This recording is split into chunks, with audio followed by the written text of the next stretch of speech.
Bueno,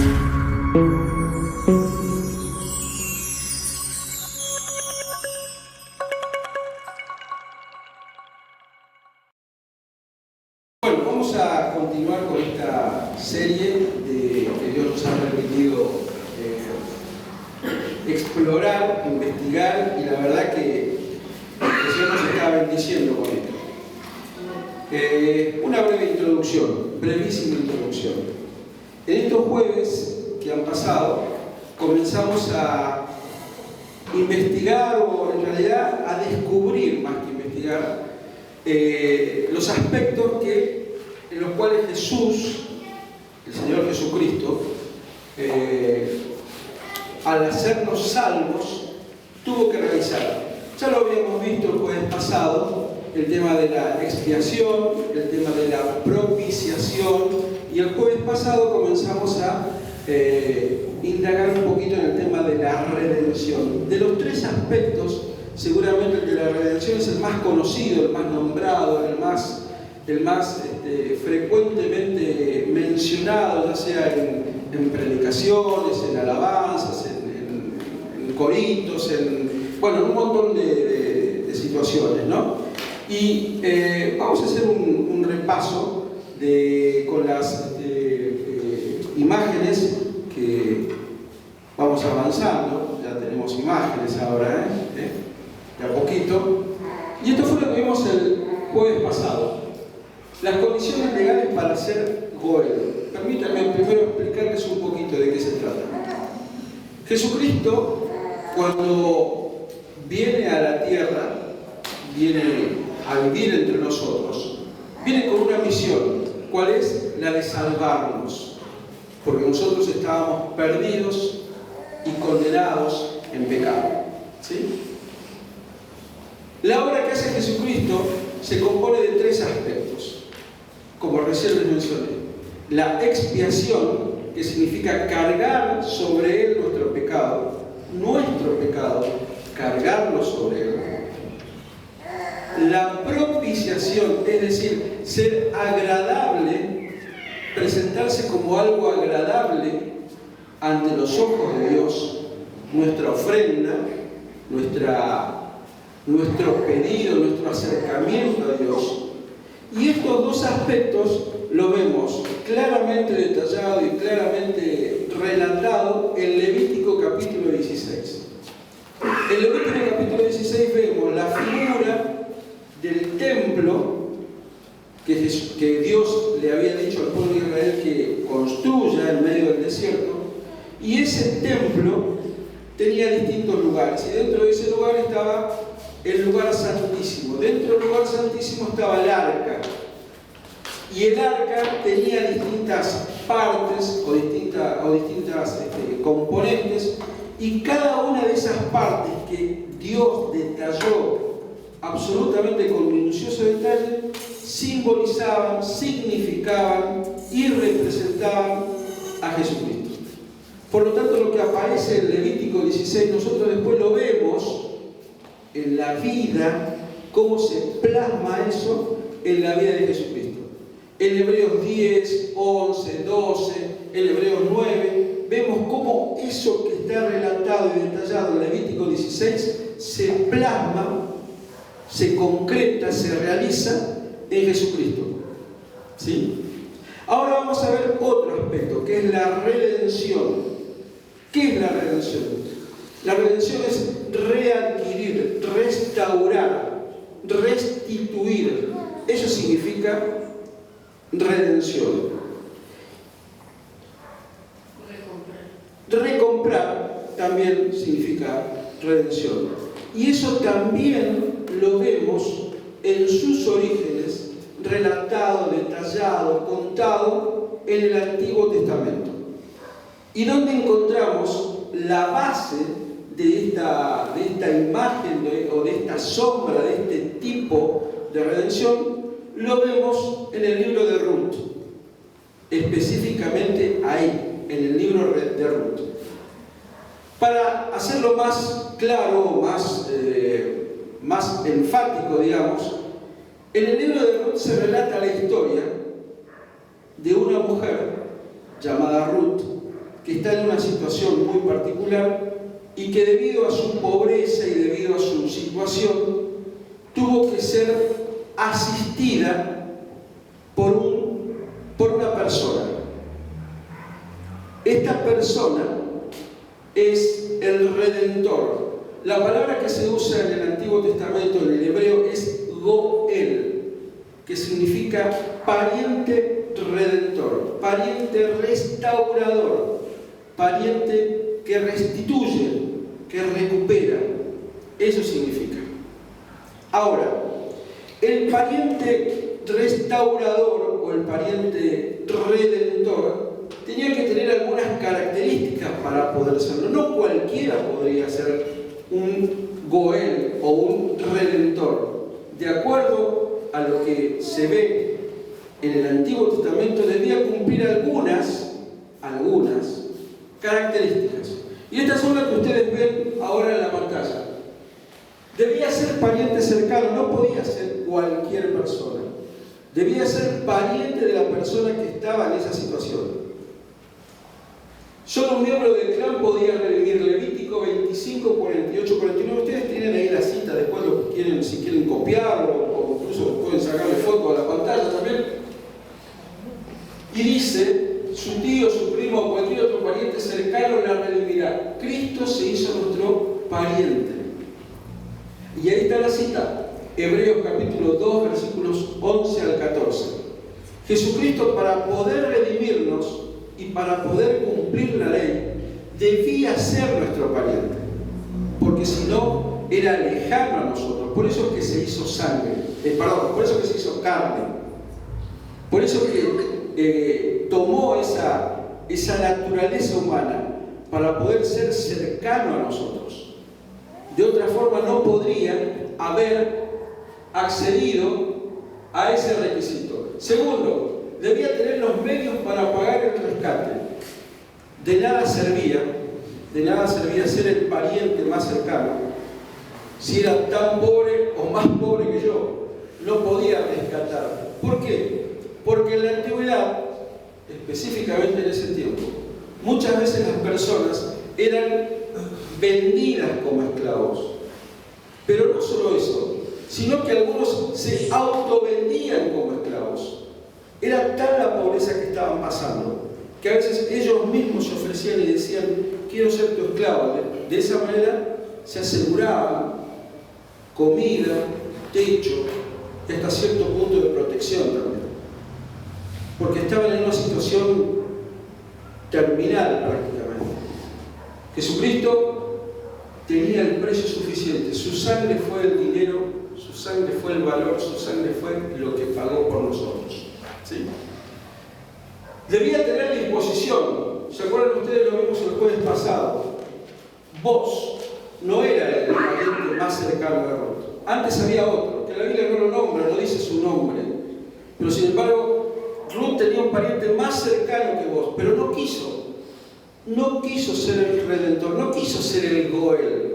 ¿Por qué? Porque tenía miedo de no poder o dañar su propia heredad. Porque aquí viene la otra cuestión.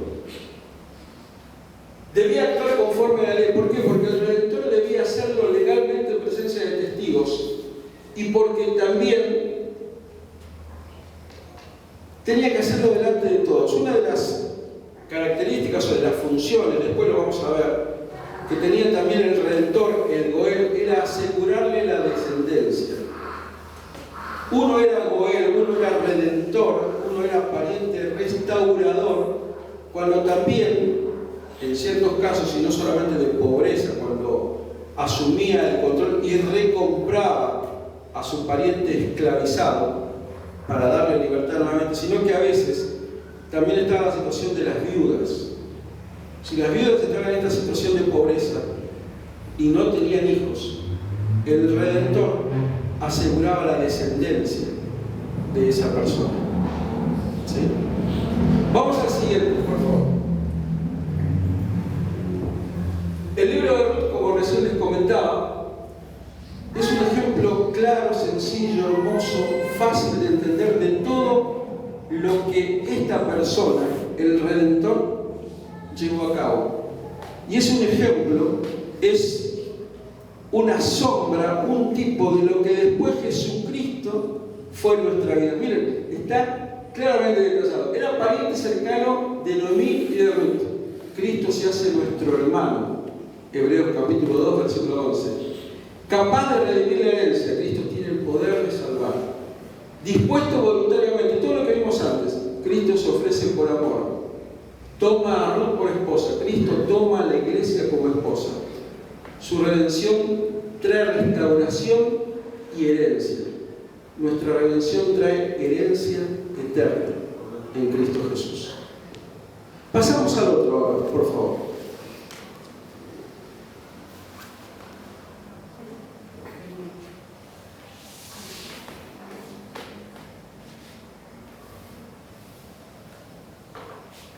Aquí vemos más en detalle con algunos otros versículos que pueden reforzar la idea, pero estos son, nosotros recién vimos las características que tenía que tener el Goel, el restaurador. Ahora vemos las funciones que tenía este restaurador. ¿Se acuerdan? Para ser restaurador, para ser redentor, voy a usar esta palabra a partir de ahora, redentor, debía ser pariente cercano, debía tener posesiones, debía tener la disposición de querer serlo y debía hacerlo delante de la ley. Ahora, el redentor, estas eran las características que debía cumplir para poder ser un redentor. Ahora, el redentor o el Goel de la antigüedad, ¿sí?, tenía algunas funciones, y estas funciones son las siguientes: pago del rescate, libertador del esclavo, restaurador de la herencia, vengador de la sangre y esposo redentor. Todo esto lo vimos en detalle, pero hay un aspecto. Vamos al siguiente, si querés, así ya lo pasamos.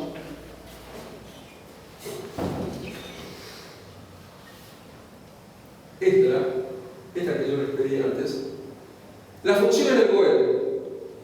El Goel debía redimir la herencia perdida, es decir, restituir la tierra o propiedad de un familiar que un familiar había perdido por pobreza. ¿Sí? Esto es lo que podía hacer el redentor, el pariente redentor. Redimir al pariente vendido como esclavo, lo que le había dicho. Muchos se vendían como esclavos y muchos se vendían a sí mismos también como esclavos. Vengar la sangre derramada, y ahí pusimos Goel Adán. Ahí es donde vamos a ocuparnos en el día de hoy. Y redimir la descendencia o matrimonio, levirato se llamaba en ese tiempo. De todos estos aspectos, generalmente, díganme ustedes si están de acuerdo, de estos aspectos, de estas 4 funciones, generalmente se predica de 3, se enseña de 3, pero hay una que no se indaga mucho. ¿Cuál a ustedes les parece que es la que menos se profundiza? ¿Cuál es a ustedes la que les parece que menos se explora a veces? Yo, por ejemplo, desde hace muchos años escuché predicaciones de la herencia perdida, de redimir al pariente, de redimir la descendencia. ¿Cuántos de ustedes escucharon predicaciones, sermones, estudios sobre vengar la sangre? Y Jesucristo cumplió los 4, Jesucristo cumplió los 4. ¿Saben de qué se trata vengar la sangre derramada? ¿Saben de qué se trata? En la antigüedad había una ley, está explicado en Números 35, el libro de Números 35, que es vengar la sangre, dice. Búsquenlo. Números capítulo 35, versículo 19. Números capítulo 35, perdón.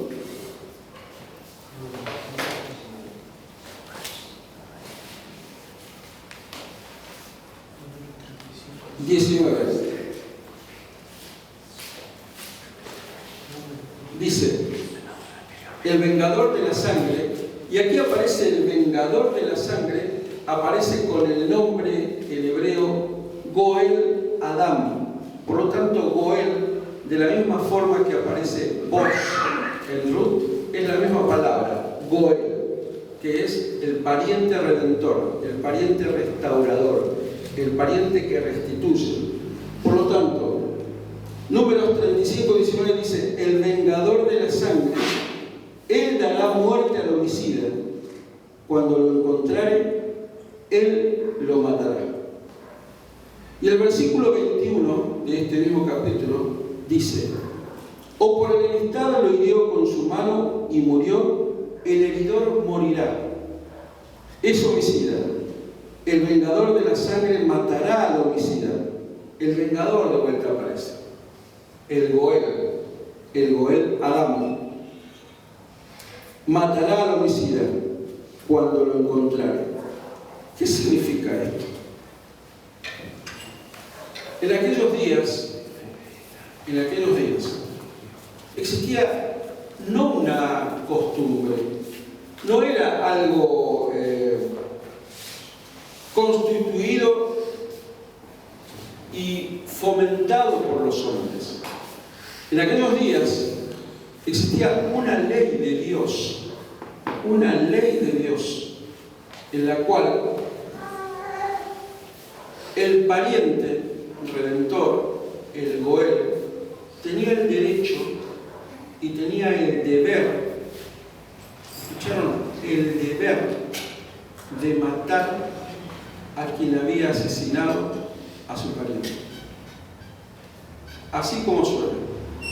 Tenía el deber y tenía el derecho de matar a quien había asesinado a su pariente. Esto no era una decisión de los hombres. Dios lo había instituido.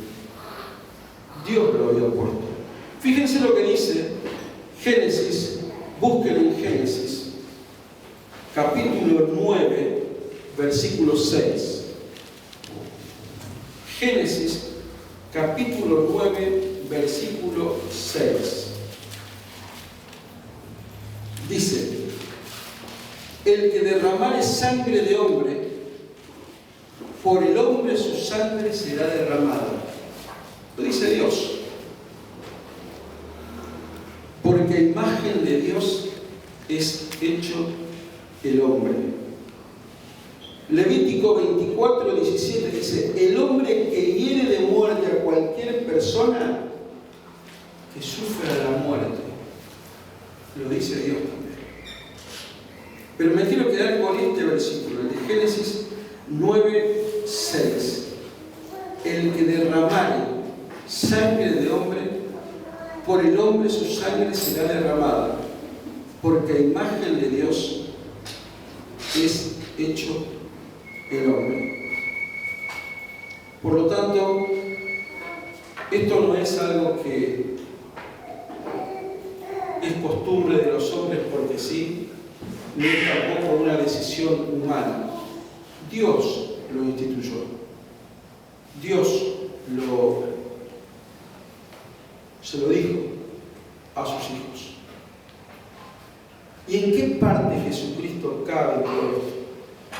Jesucristo nos restaura nuestra posición, Jesucristo nos restaura en la posición de esclavos y nos da libertad. ¿Y en qué parte Jesucristo venga nuestra muerte? Venga nuestra sangre. En la parte que muere en la cruz.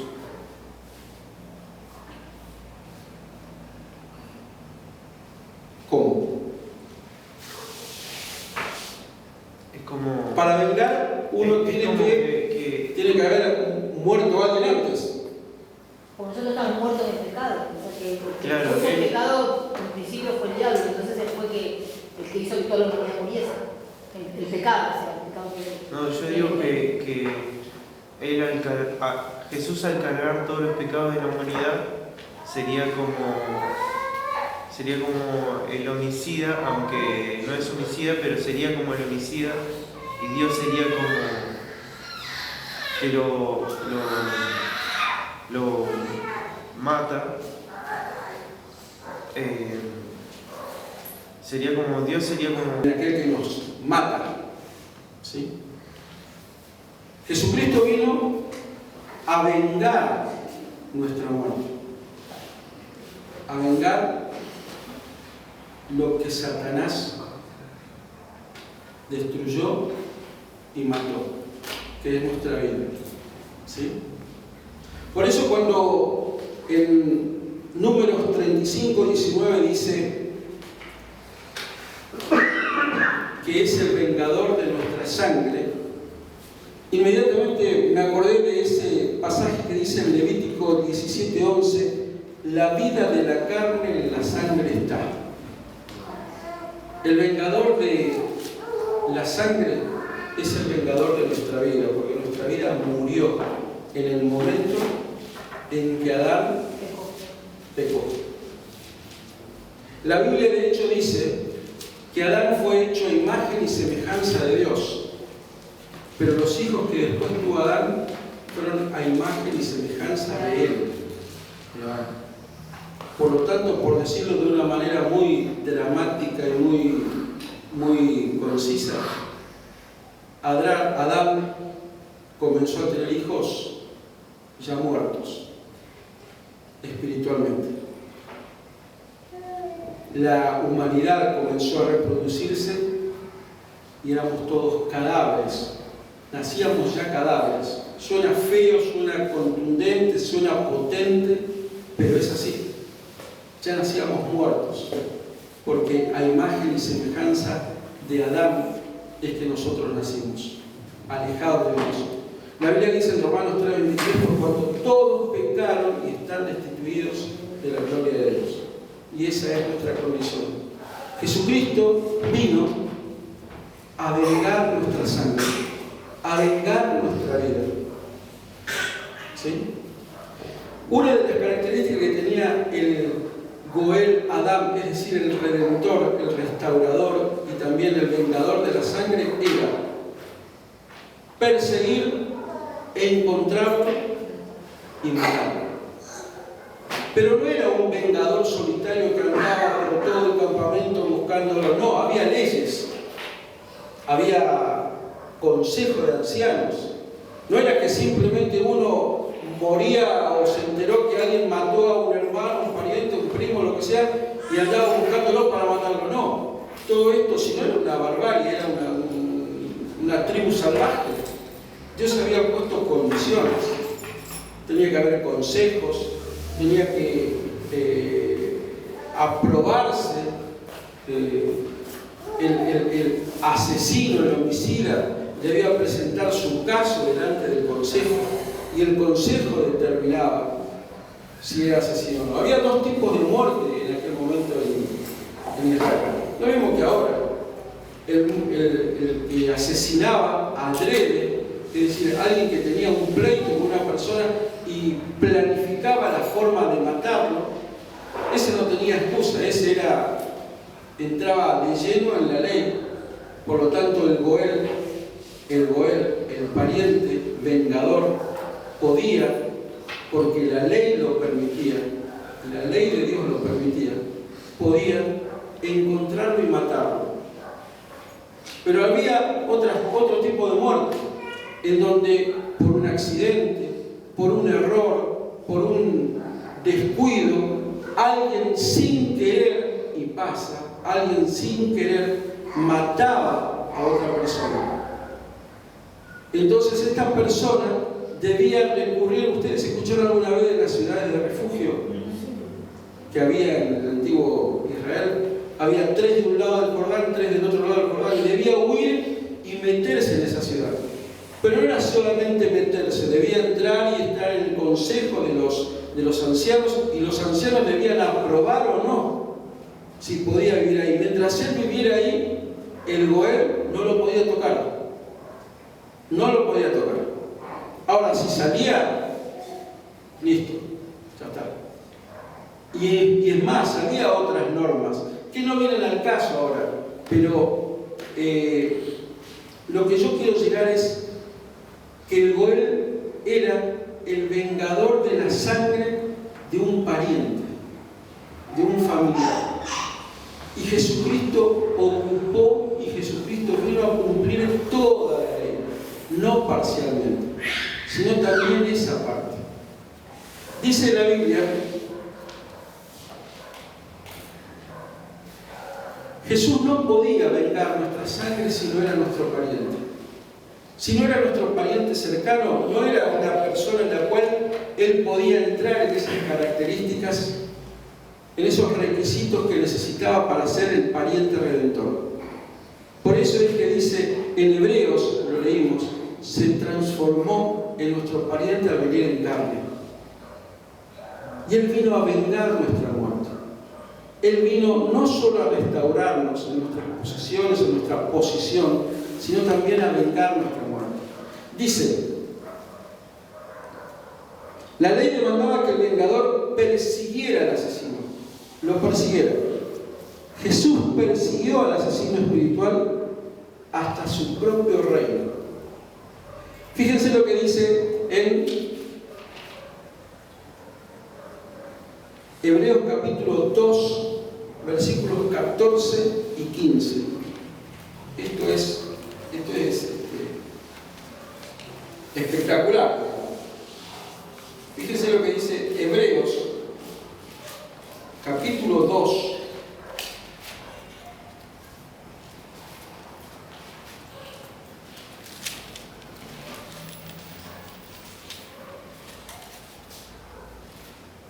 ¿Se lo encontraron? Sí.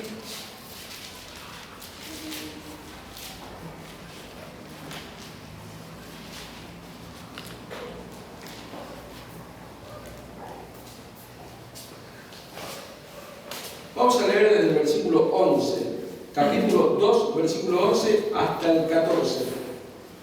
Porque el que santifica y los que son santificados, de uno son todos, por lo cual no se avergüenza de los llamados, de llamarlos hermanos, diciendo, anunciaré a mis hermanos tu nombre, en medio de la congregación te alabaré, y otra vez yo confiaré en él, y de nuevo, he aquí, yo y los hijos que Dios me dio.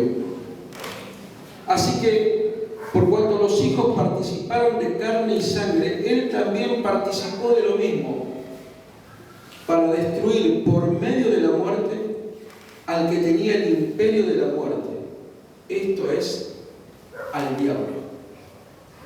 ¿A dónde lo fue a buscar Dios a Satanás? Al que tenía el imperio de la muerte. Lo fue a buscar a su mismo territorio, a la misma muerte.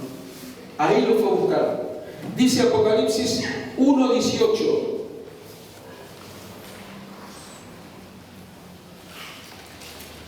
Y el que vivo y estuve muerto, mas he aquí que vivo por los siglos de los siglos. Amén. Y tengo las llaves del Hades y de la muerte. No solamente lo encontró, no solamente lo ejecutó, sino que también ahora se quedó con las llaves de la muerte.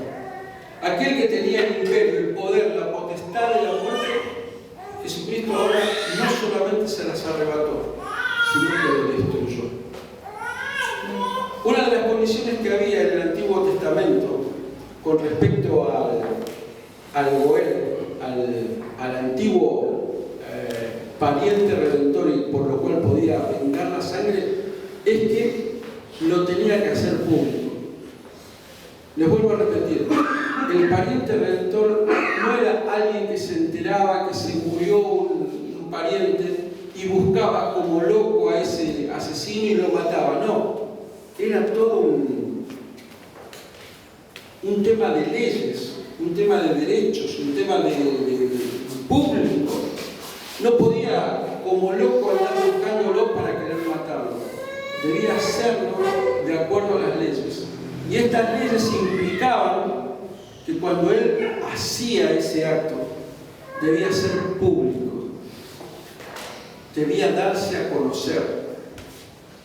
Todo el mundo debía saberlo. Fíjense lo que dice Colosenses capítulo 2.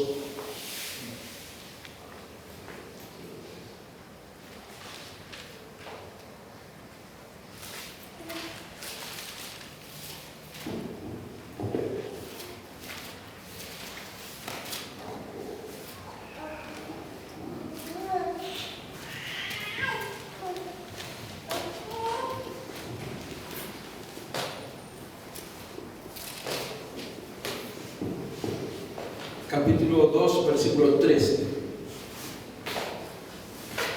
Y a vosotros, estando muertos en pecado y en la incircuncisión de vuestra carne, os dio vida juntamente con él, perdonándoos todos los pecados, anulando el acta de los decretos que había contra nosotros, que nos era contraria, quitándola del medio y clavándola en la cruz.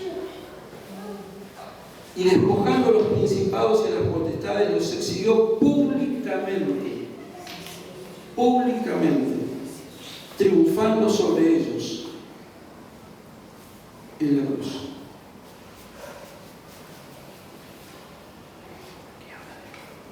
Jesucristo vino, persiguió al que mató nuestra vida, al que mató nuestras almas, lo exhibió públicamente, delante de todos, le quitó las llaves de aquello que él consideraba que era su fortaleza, su arma, y era la muerte.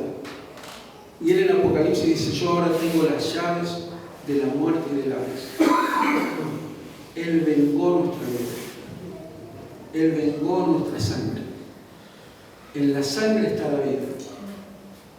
Él no solo nos restituyó, nos reposicionó, nos recompró, sino también se encargó de aquel que nos mató. Se ocupó de eso. Dice también, la culminación de la redención es que al ejecutar al asesino, el diablo, Jesús recupera la vida que fue robada. Fíjense lo que dice 1 Corintios capítulo 15, versículos 54 y 55. Y esto ya para ir terminando y finalizando. Aquí Pablo habla en una especie de mofándose de Satanás. 1 Corintios capítulo 15, versículos 54 y 55. Y cuando esto corruptible se haya vestido de incorrupción y esto mortal se haya vestido de inmortalidad, entonces se cumplirá la palabra que está escrita: sórbida es la muerte en victoria. ¿Qué es sórbida? Absorbida. La muerte fue tragada, fue absorbida, fue diluida, fue devorada por la victoria de Cristo. El poder que tenía Satanás, que era a través de la muerte, Jesucristo lo absorbió, lo consumió, lo disolvió. Ya no tiene poder la muerte en nosotros. Jesucristo lo tomó. Jesucristo lo venció.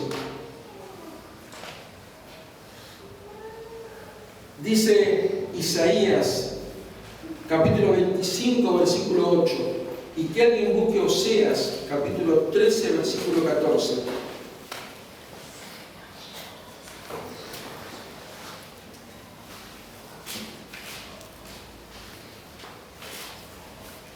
Oseas, capítulo 13, versículo 14 dice: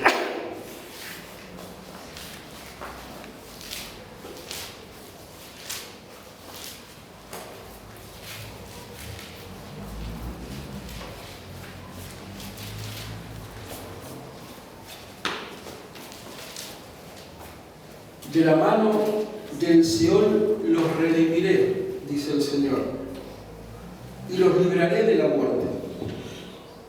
Oh muerte, yo seré tu muerte. Oh muerte, yo seré tu muerte. Oh muerte, yo seré tu muerte y seré tu destrucción, oh Seol.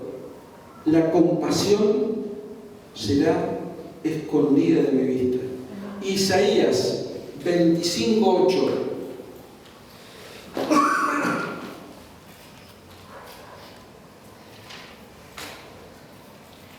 Son más rápido ustedes. 8.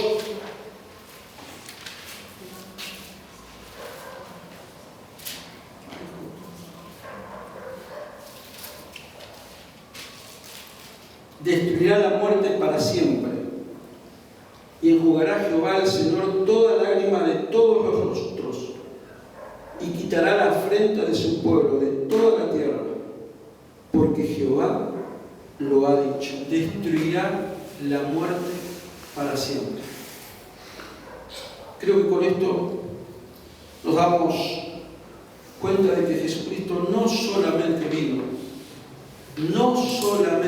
a restaurar nuestra posición en Dios como creación suprema, no solo vino a reposicionarnos en el lugar en el cual el Señor en su mente, en su corazón siempre estuvo, que era de ser hijos de Dios, sino se encargó de aquel que nos destruyó, o que al menos intentó destruirnos, o que al menos intentó perjudicarnos.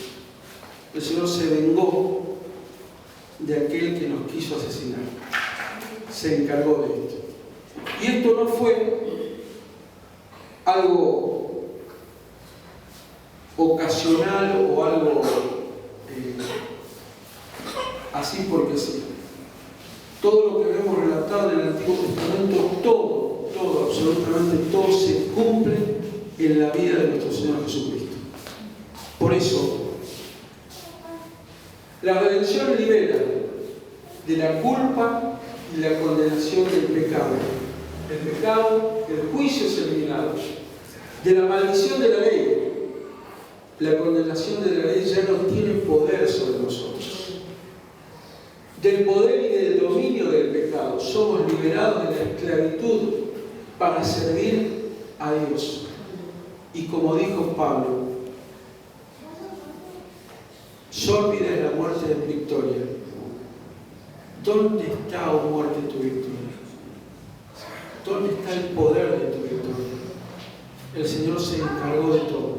No hay detalle que no se le haya pasado por alto.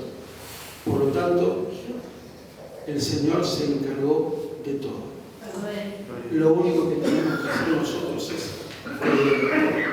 creer. Nada más que eso. El Señor fue nuestra expiación, se llevó nuestros pecados, fue nuestra propiciación. Ahora somos agradables a Dios y es nuestro Redentor. Nos reposicionó, nos restauró y nos vengó. Amén. Que Dios mucho les bendiga.